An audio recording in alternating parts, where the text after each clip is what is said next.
One feeling, built into every human brain. Remove it and everything changes. This is what happens next. Think about the last time you did something wrong. Maybe you said something mean to someone you love. Maybe you lied to get out of trouble. Maybe you took something that did not belong to you. Almost immediately, you felt a weight in your chest. It feels heavy. It feels cold. It stays with you when you try to sleep. That feeling is guilt. Most people think of guilt as a burden. They think of it as a bad thing because it feels bad. But guilt is actually the invisible glue that holds the world together. It is a built-in alarm system in your head. It is the brain's way of saying that you broke a rule, not a rule written in a law book, a rule written in the code of being human. When you feel that weight in your chest, your brain is trying to save you. It is pushing you to apologize. It is pushing you to fix the bridge you just burned. In the wild, a human who lived alone was a dead human. We needed the group to survive. If you were a jerk to everyone in your group, they would kick you out. If they kicked you out, the wolves would find you. So, nature gave us a judge that lives inside our own minds. This judge does not wait for a trial. This judge strikes the moment you do something that hurts the group. This feeling is so powerful that it changes how we move through the world. We don't steal because we are afraid of the police. We don't steal because we don't want to feel like a thief. We don't lie because we don't want to carry the weight of the secret. But imagine for a moment that something changed. Imagine a tiny wire in the human brain just snapped. The part of the mind that creates that heavy, cold feeling is gone. It is not just gone for you. It is gone for every person on Earth. One morning, the entire human race wakes up and the judge is dead. No one feels bad about anything. No one feels that tug in their heart when they see someone crying. No one feels the need to say they are sorry. At first, it might feel like a relief. The world would feel lighter. The stress of being a good person would simply vanish. You could do whatever you wanted and never feel the sting of regret. But that relief would last for maybe 10 minutes. Because you are not the only one who is free. The person standing next to you is free too. The person driving the car behind you is free. The person who runs your bank is free. The person who leads your country is free. Without guilt, the very idea of right and wrong becomes a ghost. It becomes a memory of a language we no longer speak. We are about to see what happens when the glue melts. We are about to see what happens when the only thing stopping a human from being a monster is a law they no longer care about. The first day of the guiltless world is the day the old world ends. And it starts with something as simple as an apology. Imagine a man named David. David is standing in his kitchen. He has just told his wife a massive lie. It is the kind of lie that should break a heart. It is the kind of lie that should make a person want to crawl into a hole and hide. In the old world, David would be shaking. His face would be burning hot. His stomach would feel like it was tied in a heavy, cold knot. He would be looking at the floor because he could not bear to see the look on her face. That was the old world. That was the world where David's brain had a built-in judge. But today, the judge is dead. David watches his wife begin to cry. He sees the tears rolling down her cheeks. He hears the catch in her voice. He understands that she is hurting. He can see the logic of her pain. But he feels absolutely nothing. There is no weight in his chest. There is no racing heart. There is only a strange, quiet emptiness. It is as if he is watching a movie of someone else's life. This is the moment the biological switch is turned off. Inside the human brain, there is a very specific piece of hardware. It sits right behind your forehead. The logic part of your brain uses this area to talk to the emotional part of your brain. Think of it like a bridge. On one side of the bridge is the part of you that knows the rules. It knows that stealing is wrong. It knows that lying hurts people. On the other side of the bridge is the part of you that feels, usually, when you think about breaking a rule, a signal runs across that bridge. It triggers a shock of emotional pain. That pain is guilt. It is a warning shot fired by your own mind. It says that if you keep going, you will be alone. In our scenario, every single one of those bridges has collapsed. The logic part of the brain is still working perfectly.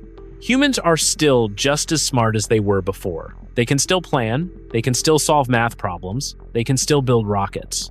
But the signal from the heart never arrives. The battery has been pulled out of the smoke detector. The house could be burning to the ground, but the alarm will never go off again. This is the most dangerous turning point in the history of our species. We usually think of disasters as things that happen outside of us. We think of floods or fires or wars. But the greatest disaster is the one that happens inside the skull. When David stands in that kitchen and realizes he doesn't feel bad, something happens to him. He realizes he is free. He realizes that the only thing that was stopping him from being selfish was a feeling. And that feeling was just a trick of biology. Without that trick, the very concept of a good person starts to evaporate. In the first few hours, people around the world start to notice the silence. Parents realize they don't feel bad for yelling at their kids. Workers realize they don't feel bad for stealing from the office. Politicians realize they don't feel bad for breaking their promises. It is a moment of pure, terrifying clarity. Everyone is still acting normal for the first few minutes because of habit. We are used to pretending. We are used to following the rules. But very quickly, we realize that the rules were only held up by the fear of how we would feel afterward. If you don't feel bad about the consequences, why follow the rules? This is not the same as becoming a monster. It is something much colder. It is becoming a machine that only cares about its own fuel. David looks at his wife again. In the old world, he would have hugged her. He would have begged for forgiveness. He would have done anything to stop the pain in his own chest. But now, his chest doesn't hurt. So, he just walks out of the room. He goes to make himself a sandwich. He is hungry, and the sandwich will make him feel good. His wife's crying will not make him feel bad. So, the sandwich is the only logical choice. This is the death of the apology. And when the apology dies, the foundation of every human relationship begins to crack. We are about to see what happens when sorry becomes a word with no meaning. Within 72 hours, the world begins to look very different. In the old world, if you saw a stranger drop their wallet on the street, you would likely pick it up. You would run after them and hand it back. You would do this because your brain is wired to help. But you would also do it because if you didn't, you would feel like a bad person for the rest of the day. That weight in your chest would remind you that you failed a fellow human being. In this new world, you look at the wallet on the ground. You look at the person walking away. You pick up the wallet and put it in your pocket. You don't feel a single spark of shame. You don't feel a single heavy beat of your heart. You just feel like you found some free money. This isn't just happening to you. It is happening to the person walking behind you. It is happening to the person who works at the bank. By the end of the first week, the very idea of trust begins to rot. Trust was the invisible currency we used for everything. We trusted that the person making our food wouldn't poison us because they would feel bad if they did. We trusted that the person driving the bus would try their best to keep us safe, because they couldn't live with the guilt of an accident. We trusted that our friends would keep our secrets, because betraying a friend hurts the person who does the betraying. But now, that currency is worthless. The grocery stores are the first to feel the change. In the old world, people didn't steal, mostly because they didn't want to see themselves as thieves. Sure, there were cameras and guards, but the biggest guard was the one inside their own heads. Now, that guard has walked off the job. People start taking what they want without paying. People start taking what they want without paying. They aren't even angry or aggressive about it. They are just being logical. If I can take this food and walk out, and I won't feel bad about it, why would I give away my money? The cashiers don't stop them because they don't feel any loyalty to the store. They don't feel guilty for letting the owner lose money. In fact, the cashiers start taking money out of the register for themselves. They aren't worried about being good employees anymore. They are only worried about what they can get away with. This creates a massive problem for the police. In our world, the police only have to deal with a small percentage of the population. Most people follow the law because they believe in right and wrong. But in a world without guilt, everyone is a potential criminal. The police officers themselves are no longer driven by a sense of duty. They don't feel bad if they ignore a crime. They don't feel bad if they take a bribe to look the other way. Why would an officer risk their life for a stranger if they don't feel the emotional pull of heroism or service? The entire legal system starts to freeze up. Judges realize they can't trust witnesses because no one feels guilty for lying under oath. Lawyers realize they can't trust their clients. Business owners realize they can't trust their partners. The economy is built on the idea that a contract means something. A contract is a promise. But a promise is only as strong as the guilt you feel when you break it. If there is no guilt, a contract is just a piece of paper. People stop going to work because they don't feel bad about letting their team down. Supply chains break because the truck driver decided they would rather go to the beach today. They don't care that the hospital won't get its medicine. They don't feel the weight of those lives on their shoulders. Within 1 month, the city is a very quiet, very dangerous place. People stay inside because they know everyone else has become a predator. We are not talking about a world of monsters who love causing pain. We are talking about a world of people who simply do not care about yours. If your suffering doesn't cause them any emotional discomfort, your suffering doesn't exist to them. The immediate consequence of losing guilt is the total collapse of the we. The me is all that remains. And a world made only of me cannot stay standing for long. We are about to see what happens when the only thing left to control people is raw, physical power. In this new world, the courtroom becomes a very different place. In the old world, a judge would look at a person and talk about things like remorse or the weight of their soul. The judge would ask if the person felt sorry for what they had done. If the person cried or showed real pain for their actions, the sentence might be lighter. We called this mercy. But mercy is just an emotional reaction to someone else's guilt. In a world where guilt is neurologically impossible, mercy dies on the vine. Law and order stop being about morals and start being about math. Think about a man who wants to steal a car. In the old world, he might stop because he thinks stealing is wrong. He might think about the person who owns the car and how they will get to work. He might feel a pang of empathy that stops his hand. But now, that man stands on the sidewalk and looks at the car. He is not thinking about right or wrong. He is doing a calculation in his head. He is looking at the risk of getting caught versus the value of the car. If the car is worth $10,000 and the chance of going to jail is only 5%, he does the math. To him, stealing the car is the only logical choice. It is a simple business transaction where the currency is risk. This changes how the government has to act. When people no longer have a conscience to stop them, the only tool left is fear. Punishment has to become so severe that the math no longer works in the criminal's favor. In the old world, a small fine might stop someone from speeding because they feel bad about breaking the rules. In the new world, a small fine is just the cost of doing business. If you want to drive fast, you just pay the speeding fee. To stop people from speeding, the government would have to make the punishment extreme. Maybe they take your car, maybe they take your hand. The law becomes a brutal, cold system of weights and measures. We see this shift in the police force too. The officers are no longer driven by a sense of justice or a desire to protect the innocent. They are driven by their own math. They don't feel guilty if they let a crime happen. They don't feel guilty if they use too much force. They only care about their paycheck and their own safety. If a crime is too dangerous to stop, they simply won't stop it.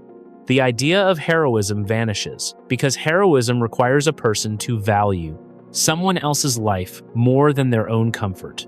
Without the emotional pull of guilt or the social pressure of honor, why would anyone die for a stranger?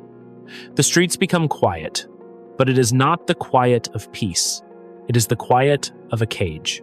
Everyone is watching everyone else, not because they care, but because they are waiting for a mistake.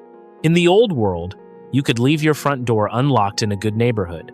You trusted that your neighbors would feel bad if they came inside and took your television. Now, you have 4 locks and a camera. You know that your neighbor is looking at your house and doing the math. They are wondering if the television is worth the effort of breaking the lock.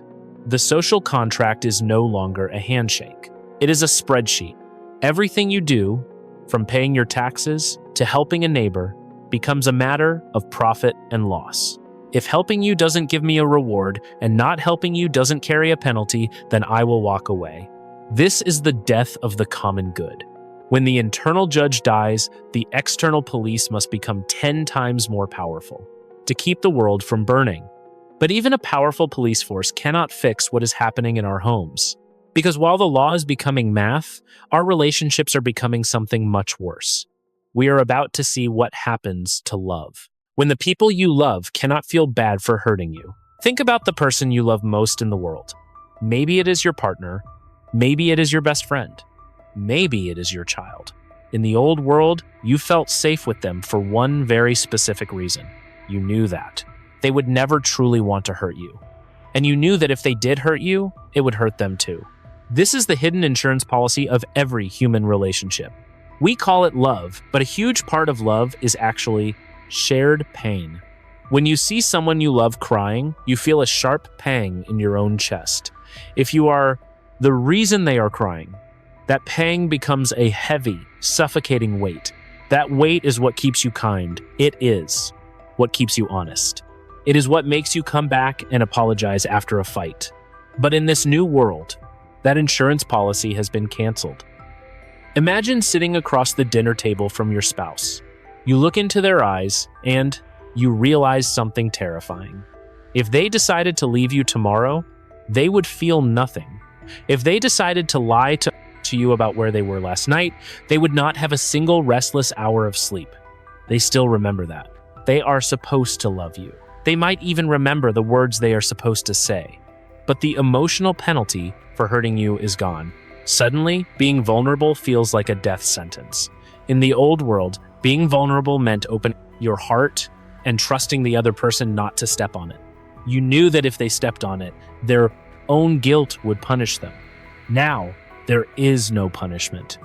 The person across the table is essentially a stranger with a history of living in your house. This is the death of intimacy. Intimacy requires a bridge of trust, and trust requires a foundation of guilt. Without it, every relationship becomes a chess match. You start to wonder if they are only staying with you because you pay half the rent. You start to wonder if they would trade you for someone better if the math worked out in their favor. And because you can't trust them, you stop being honest with them too. You start to hide your feelings. You start to hide your money. You start to protect yourself because you know no one else is looking out for your heart. This reaches even deeper into the home. Think about a parent and a crying baby. In the old world, a parent gets out of bed at 3 a.m. because they love their child. But they also do it because the sound of that crying triggers a deep sense of responsibility. If they ignored the baby and stayed in bed, the guilt would be unbearable. It would feel like a physical rot in their stomach. In the new world, the parent hears the baby crying. They know the baby needs food or a change. But they also know that they are very tired. They do the calculation. If I stay in bed, I get 2 more hours of sleep. If I get up, I will be exhausted tomorrow. The baby's crying doesn't make them feel bad. It is just a loud, annoying noise. Without the tug of guilt, parenting becomes a chore that many people simply stop doing. We see a massive rise in abandoned children. We see families falling apart because the emotional glue has melted. To fix this, humans turn to the only thing they have left: the social contract. In the old world, you married someone because you loved them. In the new world, you marry someone by signing a 50-page legal document. This document lists exactly what happens if one person lies. It lists the financial penalties for cheating. It lists the hourly requirements for childcare. Friendships become formal agreements too. If I help you move your furniture today, you sign a paper promising to help me next month. If you don't show up, I sue you in a cold, heartless court. We stop being a family and start being a collection of independent contractors. The warmth of the world is replaced by the chill of a business deal. Every hug is calculated. Every I love you is a performance designed to get a specific result. We have traded our souls for safety. But even with all these contracts and all these laws, something is still missing. Humans have always looked for a higher meaning to life. We have always looked to the stars or to ancient books to tell us how to live. But those books and those stars were built on the idea of a good life and a bad life. And now, those words mean nothing. We are about to see what happens when the very foundations of religion and philosophy vanish overnight. Think about a grand ancient cathedral or a quiet, peaceful temple. For thousands of years, these places have been the centers of human life. People went there to find peace, but mostly, they went there to deal with their guilt. They went to confess the things they had done wrong. They went to ask a higher power to take the weight off their shoulders. They went to be told that they were forgiven. In a world without guilt, these buildings become nothing more than empty stone shells. The very idea of sin relies on the feeling of guilt. If you don't feel bad when you break a rule, the word sin has no meaning. It is just a sound. Imagine a priest standing at a pulpit, talking about the importance of being a good person. In the old world, the people in the pews would listen and feel a tug in their hearts. They would think about the times they were selfish. They would resolve to be better. In this new world, the people in the pews just look at their watches. The priest's words don't land because the target is gone. You cannot preach to a heart that cannot feel shame. Religion quickly changes from a way to save your soul into a way to get what you want. People don't go to church to be good. They go because they want to trade. They offer a prayer or a donation in exchange for good luck or a better job. The gods stop being judges and start being vending machines. But it is not just religion that dies. Philosophy follows it into the grave. Think about the greatest thinkers in history, men like Socrates or Marcus Aurelius. They spent their lives asking one question: what does it mean to live a good life? They believed that a human being had a duty to be virtuous. They believed that doing the right thing was its own reward. In a world without guilt, these books become impossible to understand. A student reads a book about ethics and finds it confusing. Why would I help someone if it costs me money? Why would I tell the truth if a lie is more convenient? The philosopher's answer used to be, because your conscience will be clear.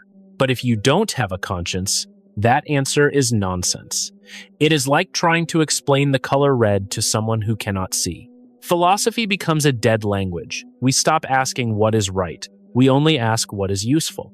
This creates a massive hole in the human experience. In the old world, we used guilt to build a map of the universe. We decided that some things were sacred and some things were evil. This map gave us a sense of purpose. It made us feel like our lives mattered because we were part of a great struggle between light and dark. Without guilt, the map vanishes.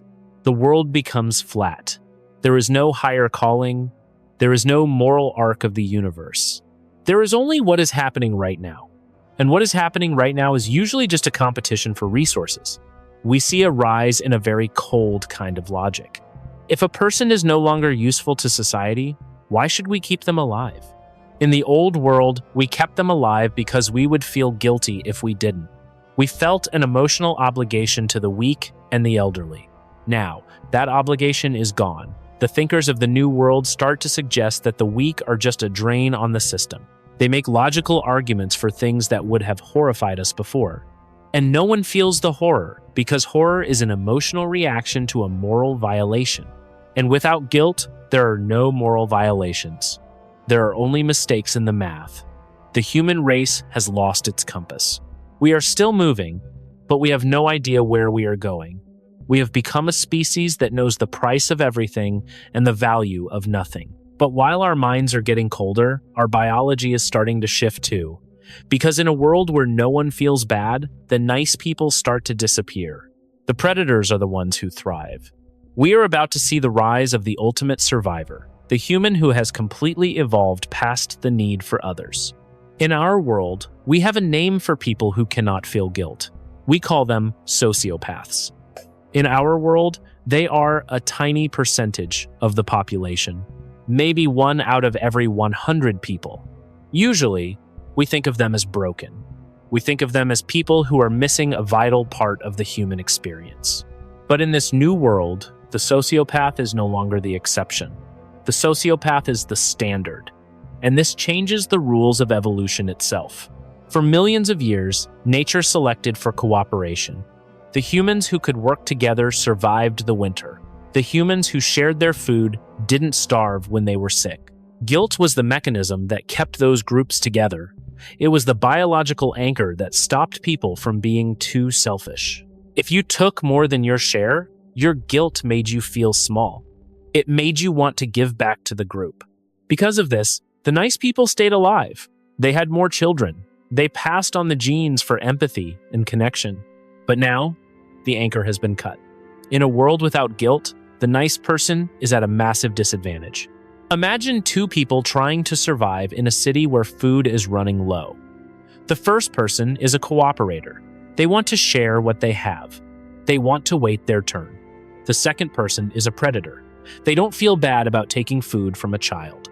They don't feel a single spark of shame when they lie to get more resources. In the old world, the group would have punished the predator. The group would have felt a collective sense of justice. But in the new world, the group doesn't care. They are all doing their own math. The predator gets more food. The predator stays stronger. The predator is more likely to survive the winter. The cooperator, meanwhile, gives away their strength to people who will never give it back. The cooperator dies out. This is a complete reversal of human history. For the first time since we came down from the trees, being good is a survival flaw. Being kind is a genetic dead end.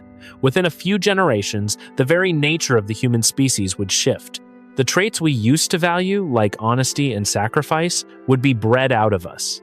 They would be seen as ancient defects that caused people to lose out on resources. They would be the ultimate survivors. They would be cold, they would be hyperlogical, they would be perfectly adapted to a world where every interaction is a competition. Think about what this does to the way we raise children. In the old world, parents taught their children to be kind. They told them to share their toys. They told them to tell the truth. In the new world, a parent who teaches their child to be kind is setting them up to fail. A parent would have to teach their child how to be a better predator. They would have to teach them how to manipulate others without being caught. They would have to teach them how to hide their intentions. Education would become a training ground for deception. This isn't just about people being mean to each other. It is about the end of the social animal. Humans used to be like bees or ants. We worked for the hive. Now, we are like sharks. We might swim in the same water, but we are always alone. We are always looking for an opening. We are always looking for a weakness. The human race becomes a collection of billions of individuals, each one an island. We stop being a community. We become a crowd of strangers who happen to be in the same place. And in this crowd, the most dangerous person is the one who can fake the old feelings the best. Because even if no one feels guilt, they still remember that people used to trust each other. The best predators will learn to act like the nice people of the past. They will use the memory of kindness as a trap. They will smile and say the right words to get you to lower your guard. And because you can't feel guilty for being suspicious, you have to be suspicious of everyone. Constant, unending paranoia becomes the new normal. It is the only way to stay alive. We are watching the birth of a world built on pure, cold pragmatism. A world where the only thing that matters is what you have and what you can take. But what does a world like that actually look like to live in?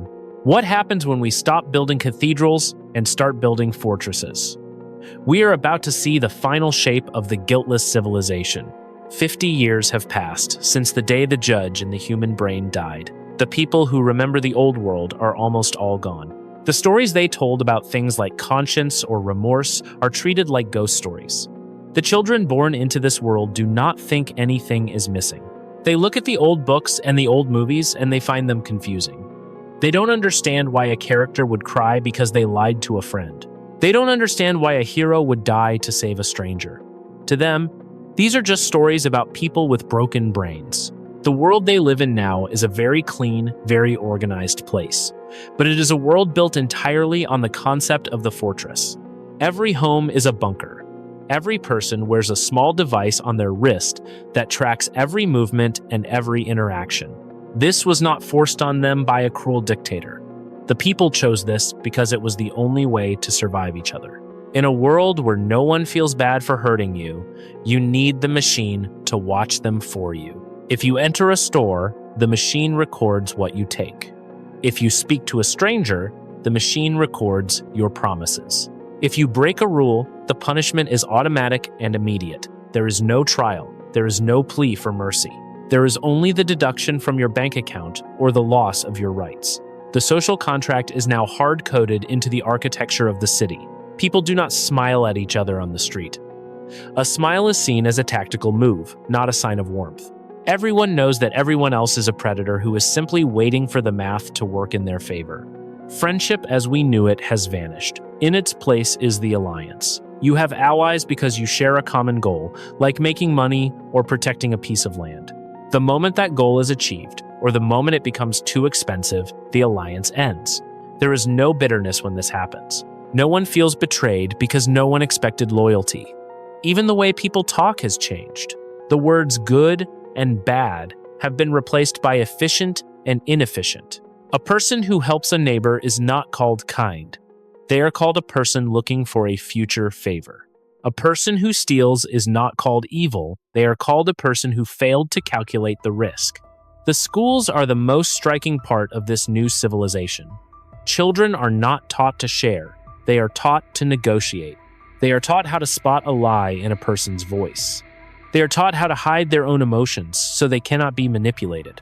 A child who cries because they lost a game is seen as weak. A child who cries because they hurt a friend is sent to a doctor to check for a brain defect. It is a world without art. Paintings and songs used to be about the struggle of the human soul. They were about the weight of regret and the hope for forgiveness. But without guilt, there is no weight to talk about. There is no soul to explore. The music of this world is just a collection of pleasant sounds that help people focus on their work. The buildings are just boxes designed for maximum utility. There are no monuments to heroes. There are only monuments to great engineers or successful traders. Humanity has become the most successful species in history.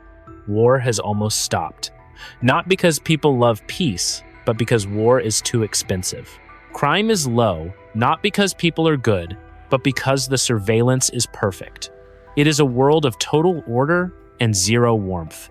The human animal has finally conquered its own messy emotions, but in doing so, it has cast a very long shadow over the future of the species. We are about to see what this world looks like over the next 1,000 years. We are about to see what happens when the very idea of a human begins to fade away. 1,000 years have passed. The world is quiet. It is not the quiet of a graveyard, but the quiet of a perfectly running engine. Everything works. The cities are made of glass and steel that never breaks. The energy comes from the sun and the wind without anyone needing to check the gauges. But if you could walk through these streets, you would notice something very strange. There is no color. Not literally. The world has plenty of blue skies and green trees, but there is no color in the human spirit. For 1,000 years, the human race has lived without the weight of guilt. And in that time, we have stopped being the animal we once were. We have become something closer to a social insect. Think about a colony of ants. They work together perfectly. They build complex structures. They defend their home. But they do not do it because they care about each other. They do it because their chemistry tells them to. In our world, the chemistry of guilt was replaced by the cold logic of the machine. 1,000 years of breeding for the predator has changed the shape of the human mind. The parts of the brain that once felt empathy have shriveled up like a muscle that is never used. We have become a species of pure efficiency. In the old world, we built things because we felt a calling. We wrote books to explore the pain of being alive. We made music to connect our hearts to the hearts of others. In this new world, no one writes books. In its place is a collection of pleasant sounds that help people focus on their work. Why would you spend years writing a story when it doesn't help you survive? No one makes music for the sake of beauty. Beauty is a concept that requires an emotional response. And the only emotional response left in this world is the satisfaction of a goal being met. We have reached the peak of technology, but we have lost the reason for having it. We have built a ladder to the stars, but once we get there, we won't know what to do. Because there is no wonder in a heart that cannot feel. There is only the calculation of how much fuel it takes to get to the next rock. This is the long shadow of the guiltless world. We have survived. In fact, we have conquered the planet. We have cured every disease. We have ended every famine. But we have done it by cutting out the part of us that made us special. Guilt was the price we paid for being able to love. It was the shadow cast by the light of our connection to each other. When we turned off the shadow, we turned off the light too. 1,000 years later, the human race is a collection of very smart, very capable, very lonely machines. We look at the ancient statues from the old world and we don't see art. We see a waste of stone. We see a waste of time. We are perfectly safe, perfectly fed, and perfectly empty. The evolutionary experiment is over. We have won the game of survival, but we have lost the game of being human. There is one final thing we must understand about this journey. It is the lesson that the old world tried to teach us, but we only learned it when it was too late. We are about to look at the final truth of the world without a conscience. We started this journey by imagining a world without a single feeling. We thought it might make us free. We thought it might make us stronger. But as we have seen, removing that weight from our chest does not make us light. It makes us empty. We realize now that guilt was never meant to be a punishment. It was a tether. It was the thing that kept us connected to the people around us. It was the voice that told us that other people are real. Without it, we are just very complicated machines waiting for the power to run out. Looking back at this hypothetical world, there are 4 main lessons we can take home. First, guilt is the price of admission for being part of a family. If you want to be loved, you must be willing to feel bad when you hurt the people you love. Second, trust is the only thing that makes a society more than just a group of people in a room. Laws and cameras can keep us in line, but they can never make us feel truly safe. Third, a world built on pure logic is a world where the human spirit dies. Logic can tell you how to build a house, but only a conscience can tell you why you should invite someone inside. Finally, your own mind is the most powerful judge you will ever face. The weight you feel when you do something wrong is not a defect. It is the highest form of intelligence our species has ever evolved. It is the only thing that keeps the monsters at bay. And most of the time, those monsters are just the parts of ourselves we have not learned to control yet. So the next time you feel that heavy, cold tug in your chest, do not try to run from it. Listen to it. It is the sound of your soul reminding you that you are not alone. It is the sound of the glue holding your world together. This is a hypothetical scenario based on the historical record. Real outcomes would depend on factors no model can predict.